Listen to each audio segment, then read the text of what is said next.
Assalamualaikum warahmatullahi wabarakatuh. Kembali lagi di One Merkelcast, The More You Speak, The More You Improve.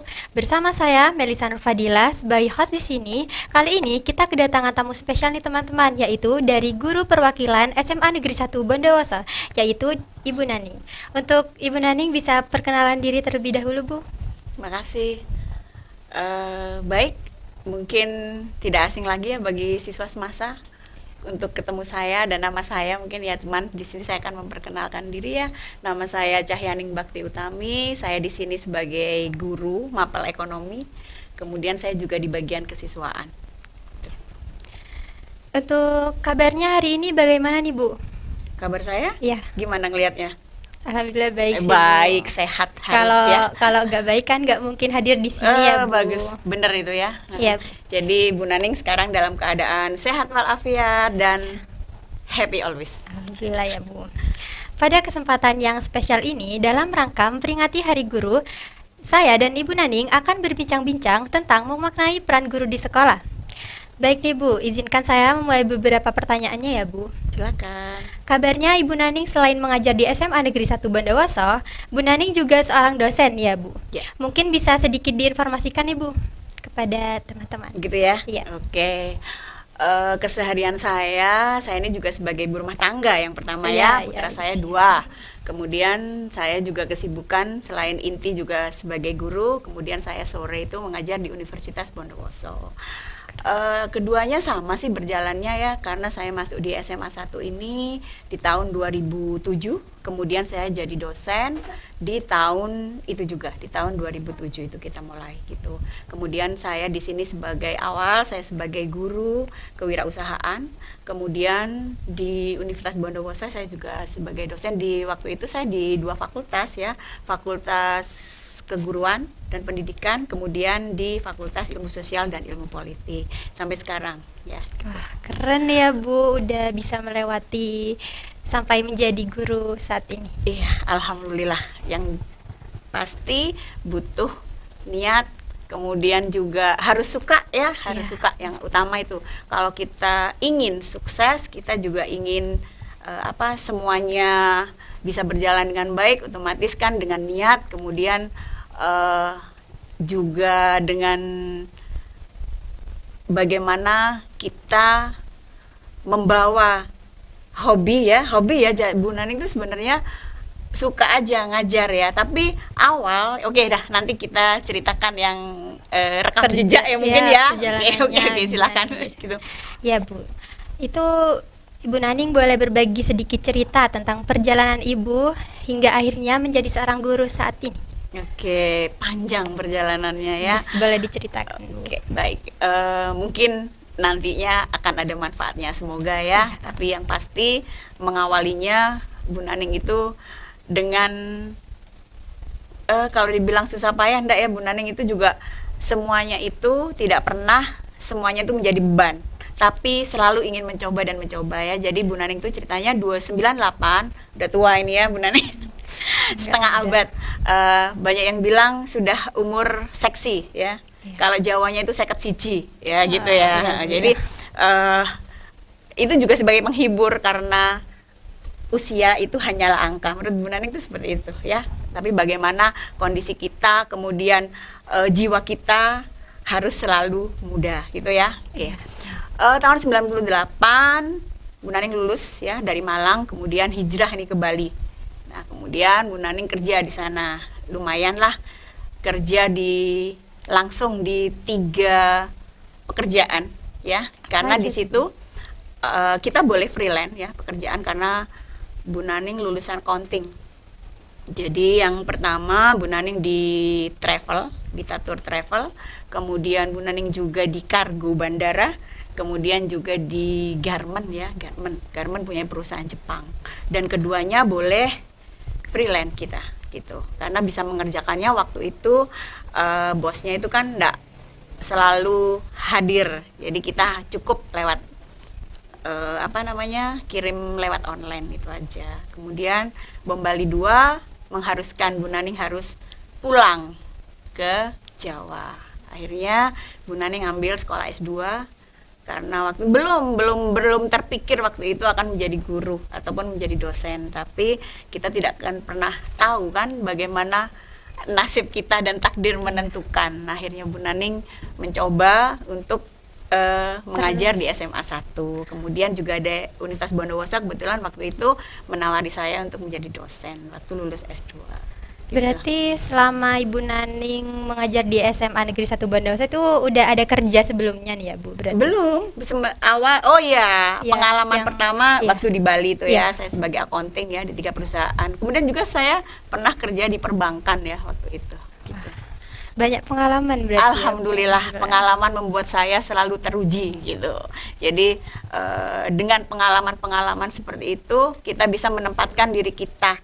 Jadi kita tidak pernah merasa bahwasannya kita itu oh ini tidak bisa, tapi karena Bu Naning selalu dalam diri Bu Naning saya harus bisa, saya akan mencobanya gitu. Harus tetap berjuang berarti ya. Harus itu ya. Itu selama perjalanan karir Ibu menjadi seorang guru itu sudah berapa lama Ibu mengajar?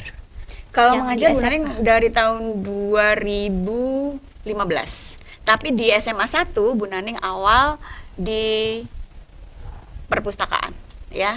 Karena waktu itu masih ada guru ekonominya gitu. Kemudian di tahun 2015 ada guru yang pensiun, Bu Naning baru bisa masuk gitu. Di SMA 1. Ngajarnya gitu. Sementara kemarin sebelumnya di bagian administrasi di perpustakaan. Kira-kira kan sekarang Bu Naning sudah menjadi seorang guru nih ya Bu. Itu emang cita-cita Ibu Naning sejak dulu kan ya? Sebenarnya kalau jadi guru itu tidak ada di benak saya ya, karena memang waktu cerita nih ya sedikit Iya, ya, boleh. waktu saya sekolah kok kelihatannya jadi guru itu sepertinya meresahkan ya, bukan meresahkan bagaimana, karena kita harus memasang kondisi wajah itu ya tidak sesuai dengan hati. Kadang-kadang kan seperti itu. Iya. Bagaimana kita menampakkan diri kita di depan siswa harus bahagia, harus senang. Padahal kadang-kadang kan ada rasa jengkel, ya kan? Ya, benar. seperti itu. Jadi waktu itu saya karena pendidikan saya S1-nya itu di akuntansi, saya waktu itu cuma pengennya itu bekerja di perbankan waktu itu tren banget dah kalau kerja di perbankan itu dengan wajah-wajah yang seger, kemudian juga modelnya harus modis Iya, ya, bagus nah banget itu. gitu. Jadi itu awalnya. Nah kemudian ya mungkin hikmahnya bom Bali 2, saya harus pulang, kemudian harus memulai dari bawah lagi, mencari pekerjaan, dan akhirnya inilah takdir saya seperti itu. Berarti itu yang perbankan itu emang nggak diterusin sama Bu Naning. Jadi Bu Naning lebih milih jadi seorang guru. Waktu itu kondisinya saya di perbankan karena anak rantau ya di Bali, jadi Bu Naning milihnya itu ke salary.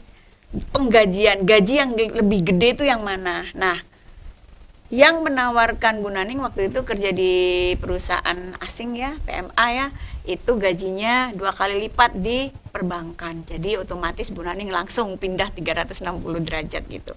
Karena kalau rantau kan tidak mungkin kita dengan biaya sedikit kemudian kehidupan harus terus kan seperti itu. Jadi apa yang membuat kita lebih, ya sudah kita coba aja yang itu. Kejar yang lebih tinggi Seperti gitu ya. itu. Kan pengalaman sudah ada kan Iya, itu. benar.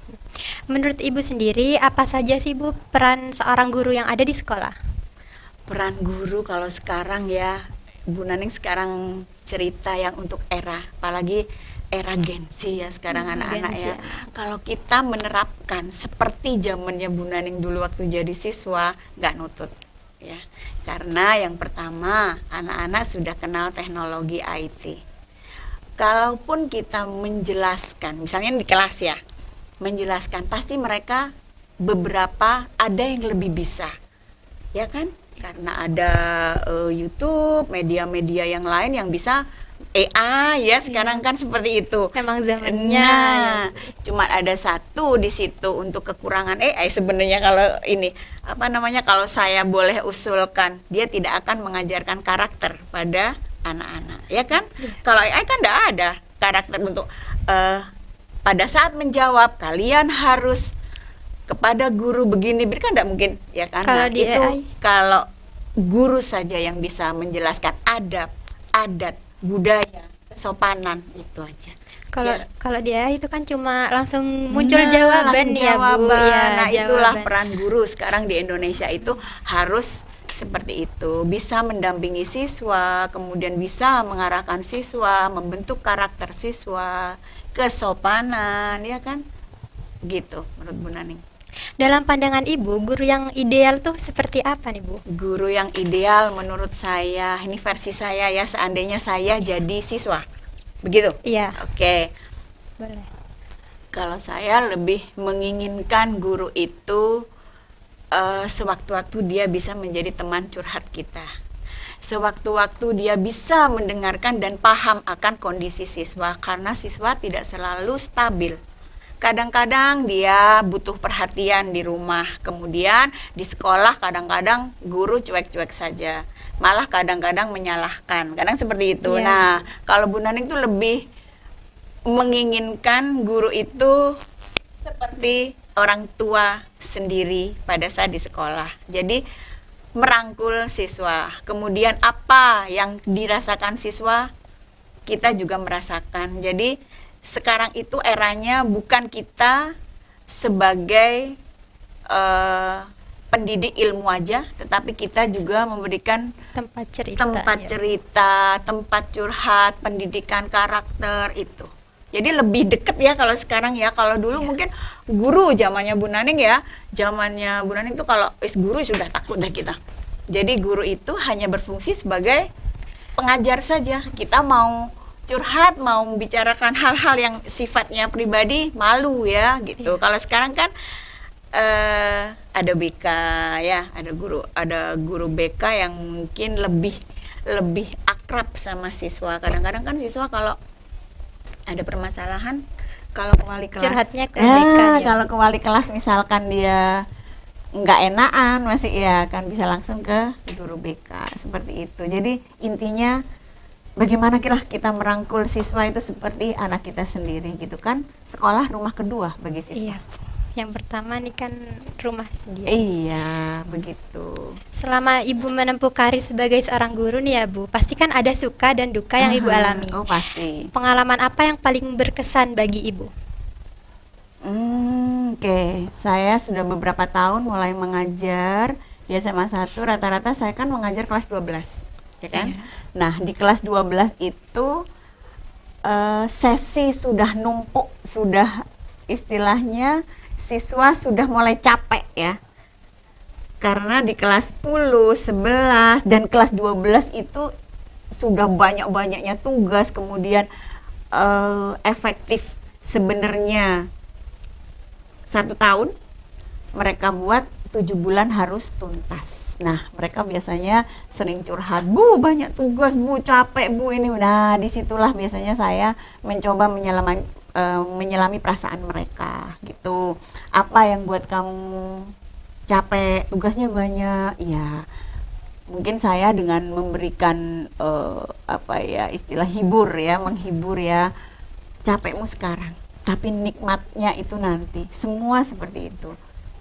Karena Bu Naning sudah pernah merasakan hal itu dan sekarang sudah istilahnya dia sudah menikmati seperti itu. Karena tidak mungkin hal yang kita dapatkan dengan mudah, ya mungkin 1001 kecuali pewaris ya. Nah, nantinya kita juga akan enak. Tidak mungkin, karena apapun yang kita inginkan dan itu hal yang merupakan cita-cita, itu biasanya kita dapatkan dengan susah payah gitu.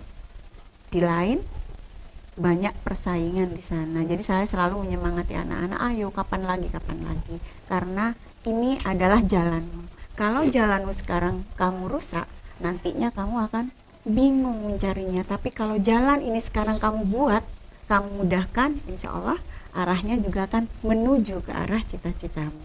Seperti itu. Berarti emang harus berjuang dari Harus masa-masa ini ya, dong, Bu? harus Biar cita-cita pas waktu itu tercapai begitu. Ya. Setiap siswa nih kan pasti memiliki karakter yang berbeda-beda nih ya, Bu. Salah Iya. satunya cara kita belajar. Iya. Bagaimana metode yang Ibu lakukan agar semua siswa dapat menerima materi dengan baik? Biasanya saya kan ngajar IPS nih ya, rata-rata Kalau akuntansi ekonomi terkenalnya kalau dulu kan jurusan IPS. Kalau sekarang kan sama sih ya. Kalau IPA sekarang kan nggak ada penjurusan lagi ya. Itu. Pada saat saya biasanya mengajarkan dan itu biasanya diberikan saya di saat jam-jam terakhir. Tahulah kalau jam terakhir kemudian anak IPS pasti Banyak yang ngantuk ya. ngantuk itu. Jadi saya biasanya lebih gini. eh Sebelum ngasih materi nih ya, ayo kesepakatan dulu. Kalian mau ngerjakan tugas, kemudian selesai, istirahat. Maksudnya istirahat ya di kelas aja ya, kita ngobrol ya. Karena kalau kelas 12 itu kan lebih banyak suntuknya, ya gabut ya kalau anak-anak sekarang nggak banyak gabutnya. Jadi saya lebih memilih kesepakatan dulu. Kalau misalkan Bu, capek Bu, ayo udah Bu nyanyi. Oke, kalau nyanyi berarti saya berikan ice breaking aja. Atau kadang-kadang mereka, ayo Bu nyetel film. Nah, janji tugas dulu selesaikan, kemudian silahkan. Tapi dengan tetap Bu Naning dampingi mereka seperti itu. Banyak sih sebenarnya saya tidak terlalu memforsir mereka karena saya paham kalau pembelajaran diberikan secara terpaksa percuma saja, ya kan? Tidak Mungkin akan ada yang tidak dikerjakan ya. seperti itu. Atau mungkin juga malah dia zong, malah tidak nerima. Ya, kita di depan untuk memberikan materi meskipun bergaya apapun ya mereka sudah ngantuk kan seperti itu. Jadi guru tuh kayak berbicara sendiri gitu ya Bu, kalau misalnya emang diterusin. Menurut saya guru itu artis ya, artis panggung. Bagaimana membuat penonton itu bisa terkesima dengan kita, dengan peran kita, dengan skenario kita. Dan akhirnya mereka akan ini loh yang saya dapatkan dari sekolah. Jadi ada manfaat, tulang tuh ada yang diingat. Oh Bu Naning tadi jelaskan ini. Oh tadi Bu A, B, C jelaskan tadi ini gitu. Tapi kalau sudah datang kita sudah wajahnya cemberut, kemudian modalnya cuma bisa marah ya. Pagi-pagi sudah seperti itu kan efeknya juga siswanya kesal juga Iya, lihat Bu, iya. benar, Bu. Apalagi gurunya nggak rapi kan seperti itu. Jadi saya sering sih protes ke teman-teman guru, ayo yang rapi, kita kan artis panggung. Nah, seperti itu. Ya Gitu. jadi tuh siswa juga melihat dari penampilan Iya kan? guru Iya, ya. iya nggak? Yes, termasuk saya Betul sendiri kan? gitu Nah, iya ya. kan kalau Iya, lihat benar. gurunya nggak rapi kan sebel juga ya. Iya. Nah, apalagi kadang-kadang siswa sering sih, Bu, pakai parfum apa? Nah, seperti itu. Jadi paling enggak kan di situ ada rasa, oh berarti aku nggak bau. Seperti itu ya. Heeh. Bagaimana sih cara Ibu menghadapi siswa yang kurang pasif atau kurang percaya diri nih Bu kalau di Biasanya saya kelas? gitu akan saya tanya. Mungkin karena saya akan koreksi diri ya, cara mengajar saya, atau dia tidak suka dengan pelajaran saya, gitu. Kalau pada khusus pelajaran saya, biasanya saya akan langsung bertanya, kenapa tidak suka ya sama Bu Naning? Kenapa tidak suka sama pelajarannya Bu Naning? Apa kesulitannya? Biasanya seperti itu Mbak saya.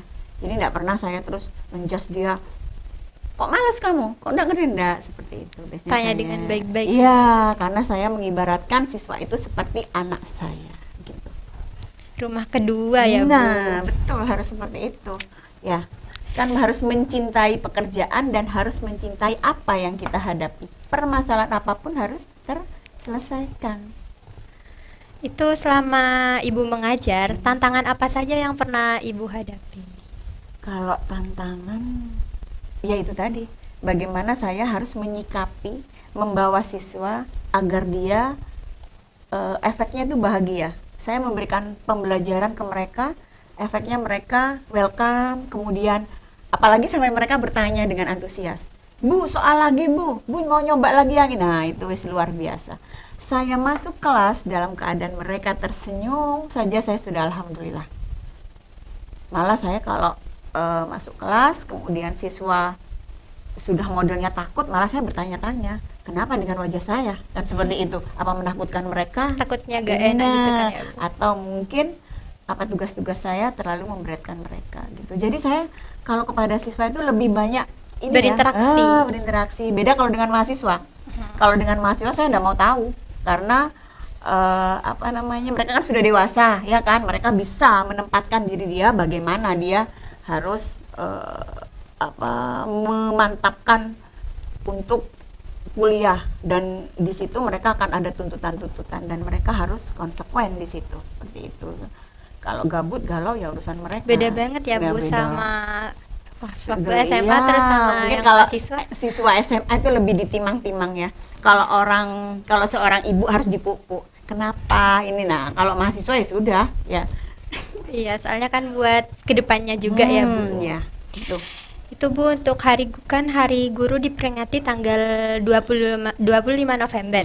Menurut Ibu, seberapa penting peringatan Hari Guru itu bagi dunia pendidikan, Ibu? Sangat penting ya, sangat penting, di mana itu adalah momen bagaimana kita menghargai guru saya dan juga guru saya yang sudah memberikan pendidikan, memberikan bekal untuk saya sampai saya bisa seperti ini. Dan juga bagi siswa, bagaimana siswa tidak akan pernah lupa bahwasanya dia sampai saat ini, nantinya ya Mbaknya kalau misalnya sudah sukses, amin ya, Amin Bu, amin. paling tidak akan ingat, oh iya ini semua adalah jasa guru saya, meskipun sekecil apapun, seperti itu. Selain juga doa orang tua. Karena itu Bu Naning selalu menyemangati anak-anak, kita tidak akan pernah tahu takdir akan membawa kemana, nasib akan membawa kemana, tetapi kita tetap positive thinking, semangat, itu aja sudah, dan doa orang tua itu. Tentu aja berarti Hari Guru nih emang sangat penting ya Sangat Bu. penting, Ya. sangat penting sekali. Juga berpengaruh untuk siswa maupun siswi ya. Iya, betul. Itu kan sekarang Ibu menjabat sebagai kesiswaan ya Bu. Apa peran guru kesiswaan sama guru pada umumnya nih Bu? Apa saja tugas seorang guru kesiswaan dari Bu Naning sendiri? Kalau kesiswaan itu lebih kita berikan, yaitu tentang mungkin bukan mungkin ya, keharusannya ya, Ya. mensosialisasikan tata tertib ya, bagaimana siswa itu harus mengerti dan paham ketertiban di sekolah, karena kan tiap sekolah kan beda-beda, jadi mereka punya hak otonomi sendiri ya untuk kesiswaan. Kemudian bagaimana siswa dapat mengikuti pembelajaran dengan baik. Dengan adanya sarana prasarana, kita wajib mensosialisasikan apa yang ada di kelas. Kemudian kesopanan, sopan santun, etika, beradab bagaimana kepada guru dan semua warga sekolah. Nah, itu sih menurut saya umumnya. Tapi kan siswa-siswi ini kan pas kalau misalnya ke guru kesiswaan itu juga takut nih Bu, apalagi ya? kalau udah tentang razia-razia. Memang wajahnya Bu Naning menakutkan. Bukan Bu, Enggak, maksudnya dari tugasnya itu loh Bu. ya dari tugasnya. Biasanya kalau sudah kesiswaan Bertindak, mau razia ya, iya. sudah menakutkan. Mm-mm. Ya sebenarnya kalau misalkan siswanya Nggak, awal sudah dia masuk, kemudian siap dengan konsekuensinya, saya harus rapi, saya harus tertib, kemudian juga mengikuti aturan, insya Allah tidak, dia akan baik-baik saja. Mungkin mereka yang seperti itu biasanya kan yang melanggar. Iya, Oke, kan Bu. seperti itu. Apa pesan Ibu untuk siswa-siswi yang sedang berjuang untuk meraih cita-citanya? Saya akan berpesan, karena itu juga saya punya moto ya, jangan pernah takut untuk mencoba, karena kita tidak pernah tahu nasib dan takdir akan membawa kita.